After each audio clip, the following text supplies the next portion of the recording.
বিধানসভা নির্বাচনের দিনক্ষণ ঘোষণার আগে রাজনৈতিক পারদ বাড়তে শুরু করেছে পূর্বস্থলী উত্তর বিধানসভা কেন্দ্রে। শনিবার কালিকাতলা ১ নম্বর গ্রাম পঞ্চায়েতের কাঁঠালবেড়িয়া গ্রামে ২০০টি তৃণমূল পরিবার যোগ দিলেন হুমায়ুন কবিরের জনতা উন্নয়ন পার্টিতে। এদিন বিকেল নাগাদ কাঁঠালবেড়িয়া গ্রামে ওই দলবদলের অনুষ্ঠানটি হয়। উপস্থিত ছিলেন জনতা উন্নয়ন পার্টির পূর্ব বর্ধমান জেলা সভাপতি পঙ্কজ গাঙ্গুলি, সাধারণ সম্পাদক ফজলুল হক, মদন মোহন পাল প্রমুখরা। আর এই ঘটনার পরই জেলার রাজনৈতিক মহলে চাপা গুঞ্জন শুরু হচ্ছে। কারণ কিছুদিন আগেই জনতা উন্নয়ন পার্টির প্রার্থী বাবান ঘোষ মাজিদা এবং কালিকাতলা অঞ্চলে বেশ কিছু জনসংযোগ সভা করেন। লক্ষ্মীপুর বাজার, বাবুইডাঙ্গা, চৌমাথা মোড়, মাজিদা, কালিকাতলা বাজারে দেখা গেছে সেখানে এলাকার শত শত তৃণমূল কর্মীরা এসে তার সঙ্গে যোগ দিয়েছেন। আর এই সব দেখেই এলাকায় প্রশ্ন উঠতে শুরু করেছে, তাহলে কি তৃণমূলের একটি বড় অংশ ধীরে ধীরে যোগ দিতে চলেছে জনতা উন্নয়ন পার্টিতে? তবে সময়ই শেষ কথা বলবে। আর এই বিষয়ে তৃণমূল কংগ্রেসের তরফে কোনো প্রতিক্রিয়া পাওয়া যায়নি।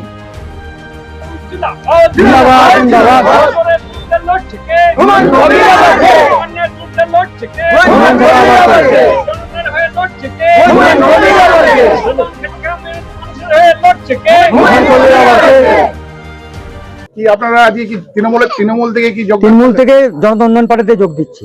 কি আপনাদের কি কেন ক্ষোভ কেন হতো? আমাদের এখানে উন্নয়ন কিছু হয়নি। কিছু হয়নি? তাহলে কার উন্নয়ন হয়েছে? দালাল, তৃণমূলের দালালদের উন্নয়ন হয়েছে। যেমন কি নাম আপনার? আমার বদর মন্ডল। এই তৃণমূলের অত্যাচারের কারণে কে অত্যাচার করতো? এই তৃণমূলের সব দালাল গুনা মানে সব জায়গায় দালালি করে।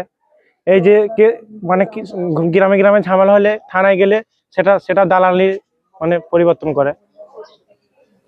মানে আপনারা তৃণমূল করতেন আগে, সঠিক বিচার পায় না। কত লোক আজকে যোগদান করলেন? 200 পরিবার। তারপরে 200 পেছনে আরো আছে। আরো আছে। এটা কোন গ্রাম? এটা কাঁঠালবেড়িয়া। কেন আপনাদের এলাকায় কি উন্নয়ন হয়নি? না, উন্নয়ন তো হয়নি। কি নাম আপনার? আমার নাম রিয়াজ শেখ।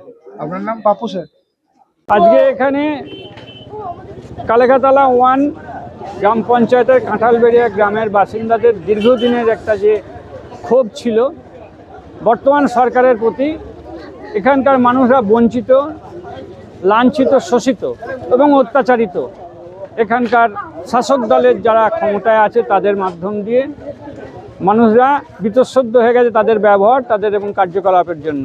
তাই তারা দীর্ঘদিন একটা দ্বিতীয় প্ল্যাটফর্ম খুঁজছিল এবং সেই প্ল্যাটফর্মটা আমাদের হুমায়ুন সাহেব আমাদের সামনে নিয়ে এসে দিয়েছেন এবং এই এলাকার মানুষরা সেই কারণে হুমায়ুন কবির সাহেবের সঙ্গে স্বাদ মেলানোর জন্য আজকে এখানে 200-র উপর পরিবার তৃণমূলের কংগ্রেস থেকে বেরিয়ে এসে জনতা উন্নয়ন পার্টির দলে যোগ দিলেন এবং তারা এলাকায় এবং এই পশ্চিমবাংলার যেখানে যেখানে চোর এবং এই দালালের যে সর্দাররা আছে সমস্ত জায়গায় তাদের ক্ষমতা অনুযায়ী সব জায়গা থেকে এই চোর দালাল সরকারকে উৎখাত করার জন্য তারা সর্বত্রভাবে ঝাঁপিয়ে পড়বে এবং এই এলাকা থেকেও এই তৃণমূল কংগ্রেস নামক এই চোরের দলকে উৎখাত করবে। এই প্রতিজ্ঞা আজকে এই সভা থেকে তারা নিল।